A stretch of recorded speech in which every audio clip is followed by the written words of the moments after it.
Dobro, hvala lijepa, s obzirom da nam vrijeme odmiče. Hvala organizatorima na pozivu, hvala vama na odazivu. Zakon o radu zapravo nikad nije zanimljiva tema, a izuzetno je odgovoran za naše živote. Tako da ni danas zapravo ova skupina ljudi ovdje i prazne stolice nisu neočekivane prazne stolice do te mjere, jer većina građana zapravo još uvijek ne razumijeva svu težinu onoga što se trenutno priprema kroz ove izmjene Zakona o radu. Nažalost, u većini slučajeva kad ljudi to razumiju, tada biva kasno. Mi sa sindikalne strane možemo posvjedočiti koliko je bilo kasno motivirati ljude već kad smo mi krenuli motivirati, očekujući da će ljudi puno toga razumjeti. Slali smo na teren sve ono što se događalo tijekom prve faze pregovora, nažalost ne bez onakovog odjeka kakav bi trebao biti. Neovisno i o organiziranom općem štrajku, neovisno o prosvjedima koji su organizirani, činjenica je da nam građani još uvijek u nedovoljnoj mjeri razumijevaju što se zapravo događa. Rekao bih da uz časne iznimke nekih stranaka pa i pojedinaca u Hrvatskom saboru nije bolje stanje niti tamo. Je li bi trebalo nešto mijenjati upravo na ovome pravcu da ljudi kad u Saboru raspravljaju o zakonu, dakle narodni zastupnici u Hrvatskom saboru, da ne raspravljaju kao saborski zastupnici, nego doista kao narodni zastupnici u Saboru, da ne raspravljaju kao vojnici partije i da se posvete i onome što osjećaju duboko iz svoje savjesti. Kad bi na taj način raspravljali, onda vjerujem da bi u većini bili protiv ovakvog zakona o radu, neovisno o tome kojoj stranci pripadaju, kojoj opciji pripadaju, jer je jednostavno ovo što se trenutno predlaže nečovječno.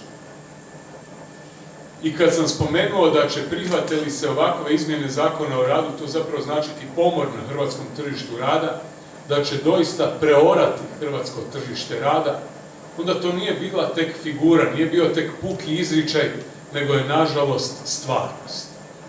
Stvarnost koja se vrlo lako dade oslikati u nekoliko primjera.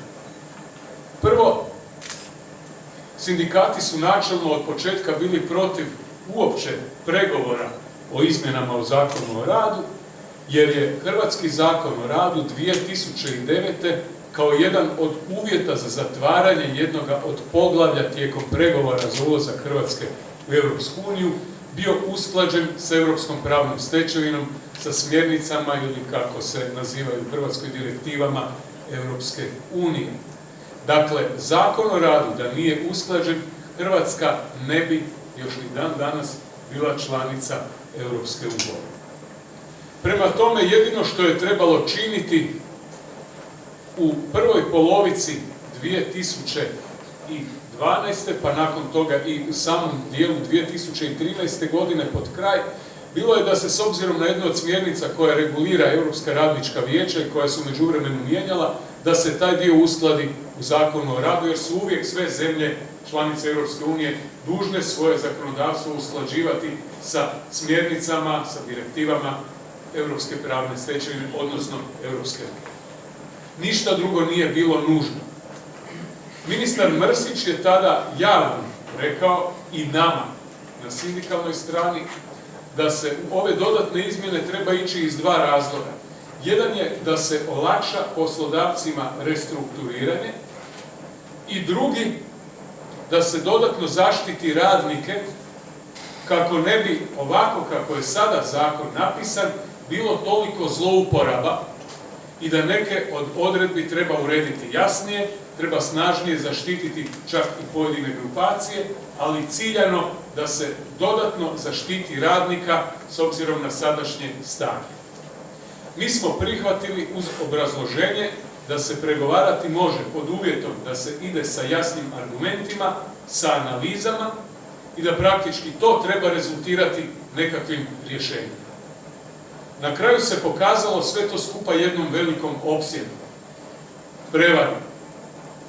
Činjenica je da se Zakon o radu krenuo mijenjati na ruku poslodavcima i na ruku političkoj eliti na vlasti koja je također u jednom dijelu poslodavaca. Ne treba zaboraviti da ova ekipa na vlasti trenutno poseže za rješenjima zakonske prirode, izravno utječući na sadržaj kolektivnih ugovora. Primjeri u državnim i javnim službama. Dva područja, Zakon o uskrati. Kad nisu uspjeli ispregovarati izmjene kolektivnih ugovora vezano uz božićnice, uz regres, uz neka druga prava koja su sadržana u kolektivnim ugovorima, tada svoj neuspjeh za pregovaračkim stolom nadoknađuju fondom ruku u Hrvatskom saboru, gdje se donosi Zakon o uskrati kojim se uskraćuju neka od tih prava iz kolektivnih ugovora. Sada ponovno posežu za istim, donosi se nadopuna Zakona o uskrati gdje nisu uspjeli ispregovarati i ukidanje onih famoznih dodataka na staž od 4, 8 i 10%, pa kad nisu uspjeli ispregovarati, tada ponovno posežu za zakonom i Zakonom o uskrati izravno siluju kolektivne ugovore. Posljedica dodatno smanjenje radničkih prava. Ono što su pokušali objasniti to je dalje da je Hrvatska već dugo godina u krizi i da se zbog te krize treba mijenjati Zakon o radu kako bi se olakšao hrvatski izlazak iz krize. Još jedna od besmislica. Radi toga jer će svaki onaj koji je prošao pokraj ekonomske škole znati da se u osnovnim definicijama gospodarstva govori da su gospodarski ciklusi nešto što je samo po sebi redovno, a da se unutar tih ciklusa tek kao poremećaji pojavljuju i krize. Dakle, sasvim je logično da se onda zakon ne može prilagođavati kriznim vremenima, jer su oni tek poremećaj u sustavu i da se Zakon o radu treba prilagoditi redovitim gospodarskim ciklusima, računajući u pojedinim dijelovima i na ove odmake prema krizi.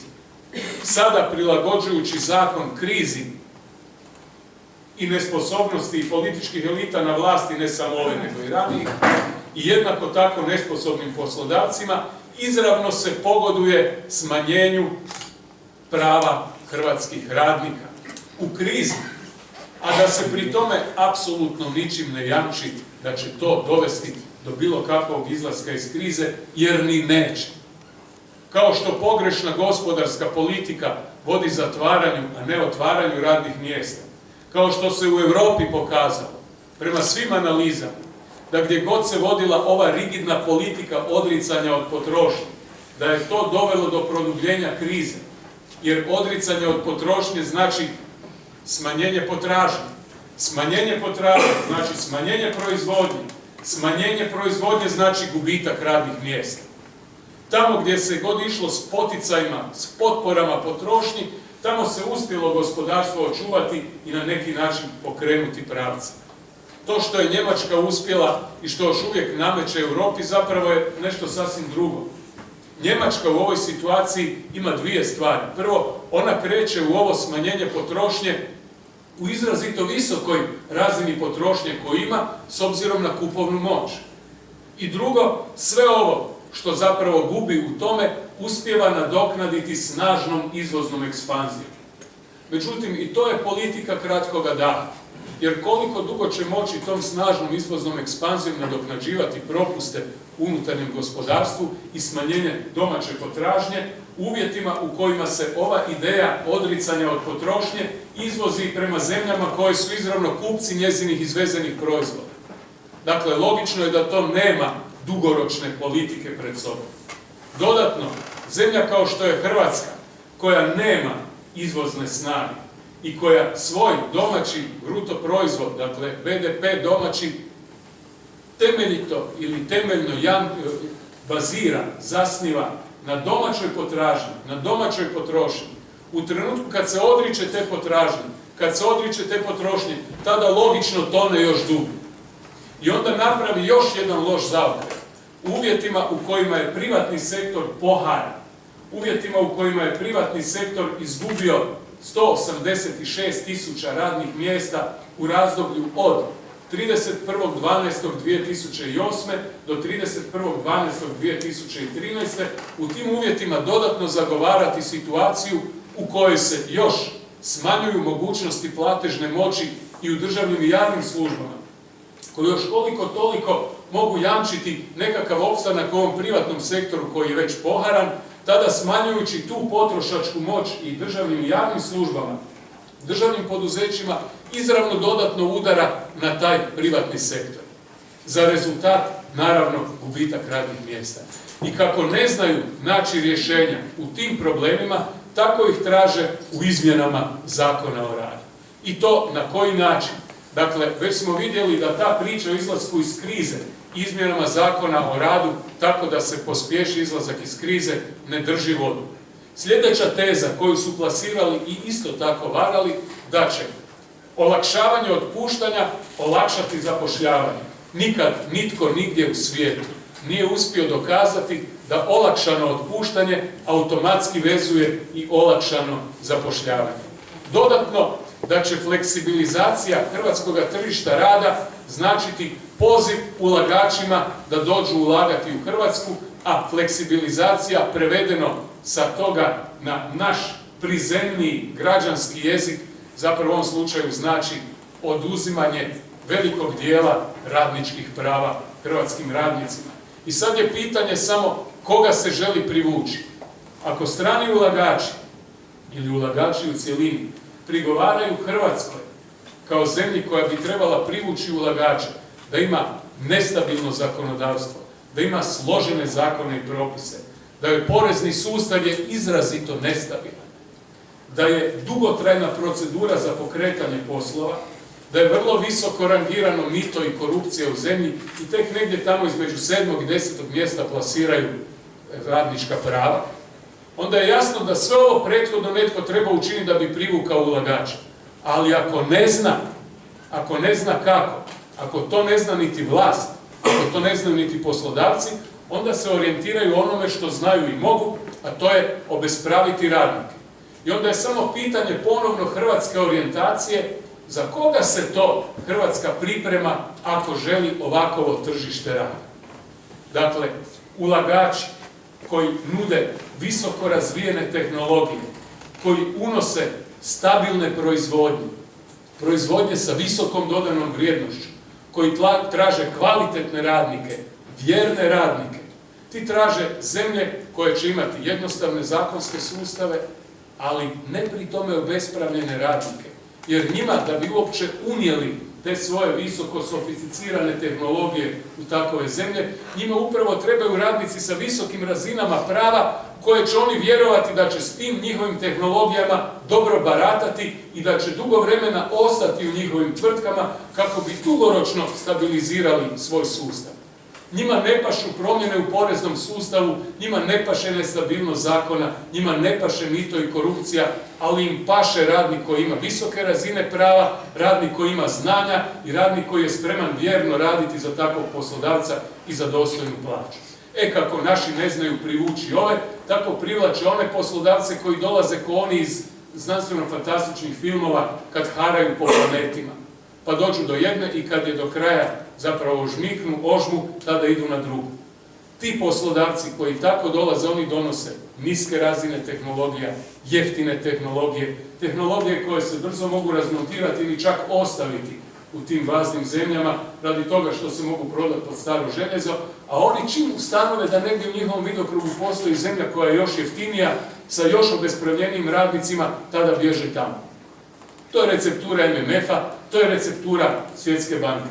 Prije par godina je Svjetska banka preporučila kao zemlju koja je najatraktivnija za ulaganje u svijetu po radničkim pravima, zemlju Palau.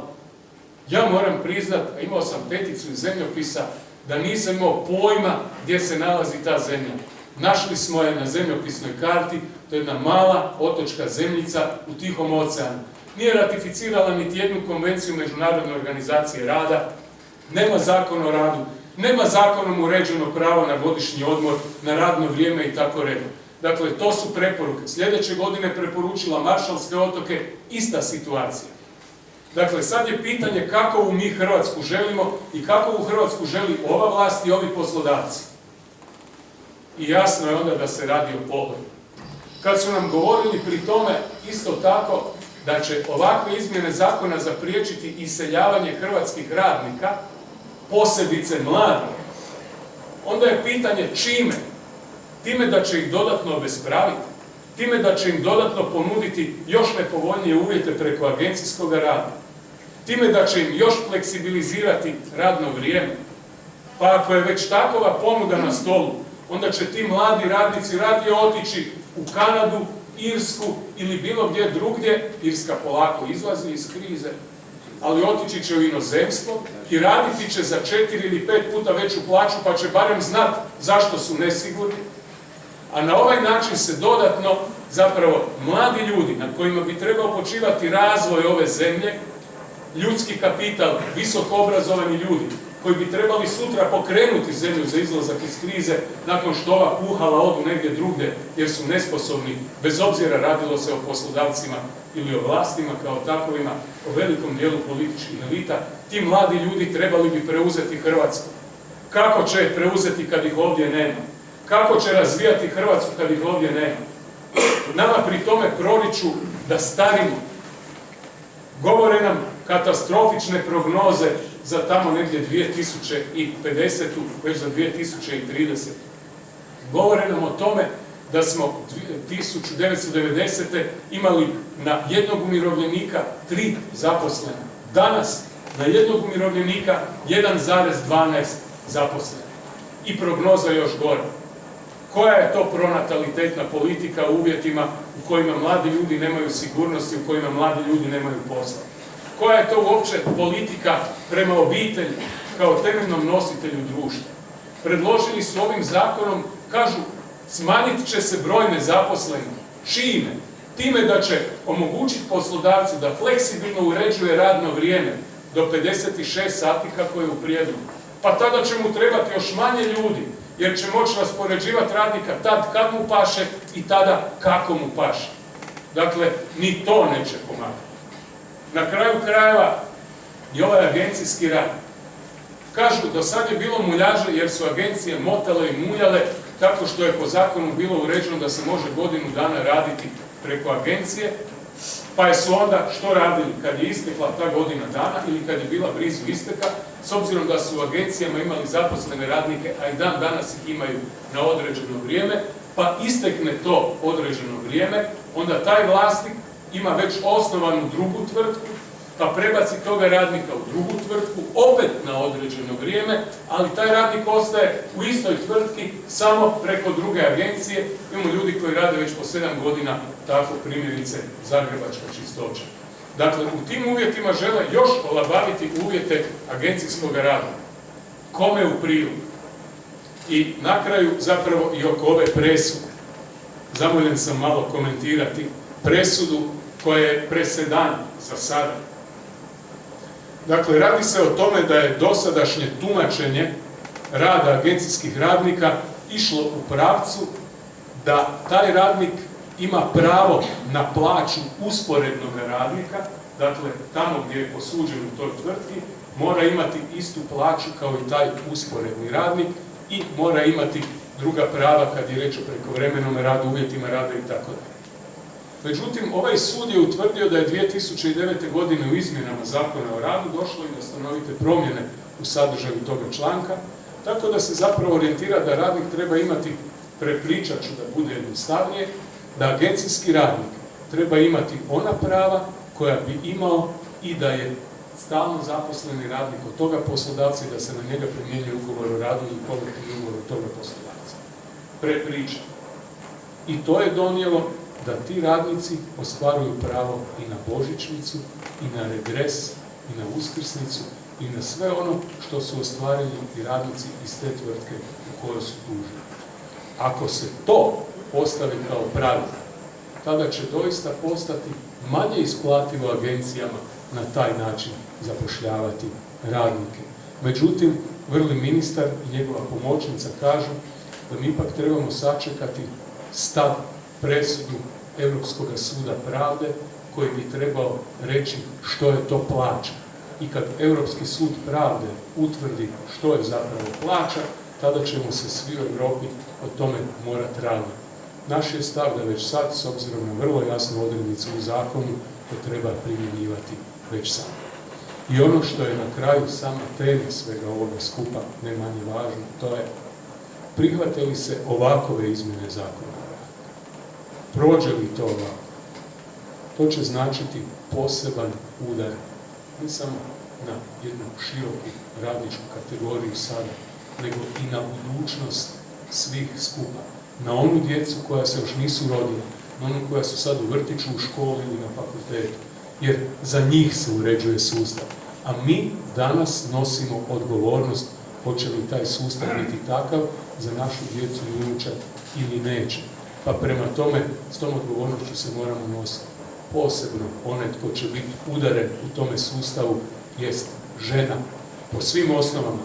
Bilo da je riječ o agencijskom radu, bilo da je riječ o malome poslodavcu, bilo da je riječ upravo o ovim obiteljskim i drugim obvezama koje nosi kao takova. Kad mi govorimo o fleksibilnosti, onda govorimo o obratnoj fleksibilnosti. Dakle, temelj svega je da fleksibilnost ne smije i uređenje radnog vremena ne smiju biti bazirani na ekonomskim potrebama, na potrebama poslodavca, nego temeljno na potrebama radnika. Kad govorimo o fleksibilnosti, onda govorimo o tome da bi radnik trebao biti taj kojem se treba omogućiti da zbog obiteljskih i drugih obveza ima pravo zatražiti od poslodavca neke druge oblike rada. A ne da ga poslodavac posloži kako mu treba, pa da se pri tome diče da nije problem jer kompanija ima kompanijski vrtić pa će djeca biti zbrinuta do 8 ili 9 navečer, kao da su ljudi rađali djecu za kompanijske vrtiće, a ne za sebe i za svoju obitelj. U tome leži zapravo cijeli pogled, jer je pogled ovakvog zakona o radu pogled koji je usmjeren da se radnika tretira isključivo potrošnom robom, ne čovjekom. Dakle, ovdje se radnika ne gleda kao osobu, kao čovjeka, kao osobu koja radi, koja stvara nove vrijednosti, koja oplemenjuje svijet i svoju okolinu, nego ga se gleda isključivo kao potrošnu robu koja može više ili manje doprinijeti dobiti poslodavca. I u svojoj pohlepi ti isti, bez obzira bila riječ o političkim elitama ili o poslodavačkim, nimalo ne vode računa o toj ljudskoj osobi, o višedimenzionalnosti radnika, da mu nije svrha živjeti da bi radio, nego valjda radi da bi lakše živio. Pa ima pravo i na obitelj, i na svoje slobodno vrijeme, i na kulturu, i na odmor, i na sve ostalo. Sve to ovaj zakon na mala vrata želi zatrti ili barem otvoriti prostor daljnjem zatiranju. Bilo je dugačko prostor.